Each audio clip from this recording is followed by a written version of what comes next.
Me a biography by Cindy Torito. My name is Wendy Lynn Torito. I was short, chubby, and I had buck teeth, blonde hair, and blue eyes. I didn't like having buck teeth or being chubby. I liked being short. I lived in a big farmhouse in Independence, Iowa. I lived there because my parents were high school sweethearts and they lived there all their life. When I was little, my brother was a big fat meanie, but he died a sad death. My sister used to be very prissy and boring in a way. My mom was kind, caring, and helpful, but she's dead too.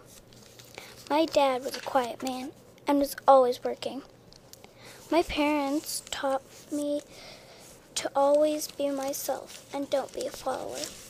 I had a family cat named Boris. She had 3 kittens, Spanky, Spunky, and Spooky. My chores were to vacuum, wash dishes, and feeding the dog, cats, and horses. My favorite toy was a Pikes Peak dog. My family celebrated by doing pigeons and going to church. I liked going to school. It was fun, but the principal was mean and paddled your butt when you were bad. The nurse was just as bad. She smoked way too much. My best subject in school was English. My worst subject in school was history. I liked hanging out with Brenda Ballvance, Brad Grates, and the music crowd. I did a lot of school activities like singing, playing piano, speech, and improvisational storytelling. I went to the All-State Music Festival and I played the flute in a marching band.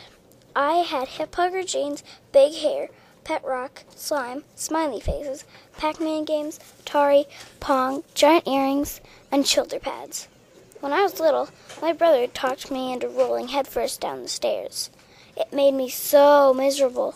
My childhood heroes were my grandfather, my uncle, and my mother, except high school.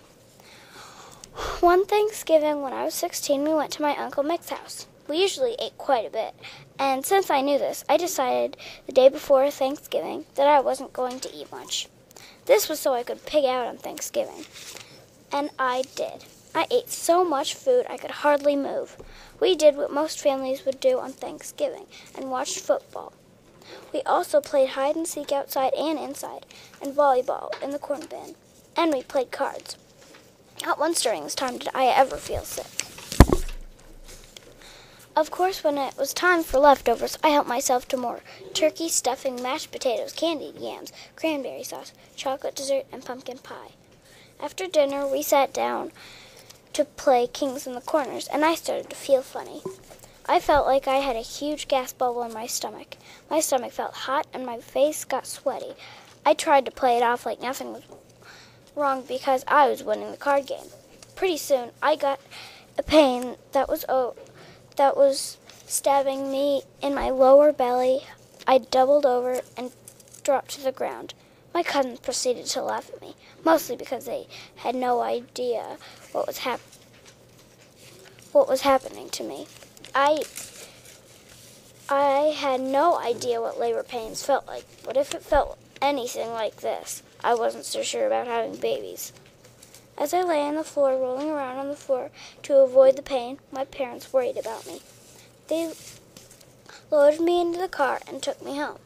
At this point, I was pretty scared because I didn't know what was wrong with me. This didn't feel like the normal stomach flu. After 2 hours at home and a fever of 102, my mother called the emergency room. Because it was Thanksgiving, nobody wanted to see me. My mother took me anyway. Tip: never mess with my mom. The 3 doctors spent a lot of time poking and prodding. They thought I had overeaten, but I knew they were wrong. They were going to send me home, but my mom insisted I stay overnight, just in case. Then, next morning, the doctors still couldn't figure it out, so they took me to surgery. I was told after my recovery that if they waited another half hour, my appendix would have burst. I was in the hospital for a week. I had a huge scar that went from one side of my hips to the other with 20 staples holding me shut.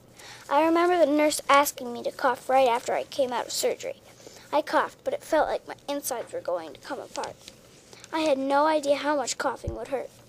I missed 2 weeks of school, but my doctor never underestimated when I was feeling bad from that time forwards.